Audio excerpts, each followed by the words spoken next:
अस्सलाम वालेकुम रहमतुल्लाह दोस्तों। अच्छा, एक बड़े काम की बात मैं आप लोगों को बता रहा हूँ। ये इंसिडेंट मेरे दोस्त के साथ हुआ है अभी 1-2 दिन पहले ही। तो और किसी के साथ ना हो इसलिए आप इसको देखिएगा भी और ज़्यादा ज़्यादा शेयर भी कीजिएगा। रेंटे कार पे गाड़ी ली बंदे ने और रेंटे कार को पे कर दिया अपने कार्ड से। तो जब रिटर्न की गाड़ी तो उस पर एक तो गाड़ी गंदी थी, उन्होंने कहा 5 रियाल आपके लगेंगे गाड़ी गंदी है धुलवाने के।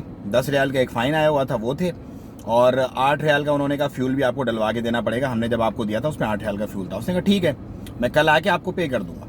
तो कल उन्होंने कॉल की कि भाई कहाँ हो। तो उसने कहा भाई मैं अभी काम पे हूँ, शाम को आऊँगा, आपके 23 रियाल में पे कर दूंगा, मसला नहीं है।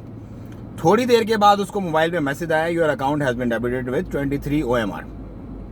ओहो, उसने कहा ये कहाँ से कट गए। तो शुक्र उसके दिमाग में था कि भाई ये 23 रियाल मैंने इन लोगों के देने हैं। तो उसने डायरेक्ट कॉल की कि भाई आपने मेरे कार्ड से कोई पेमेंट की है क्या। उन्होंने कहा हाँ, हमारे ड्यूज से हमने ले लिए।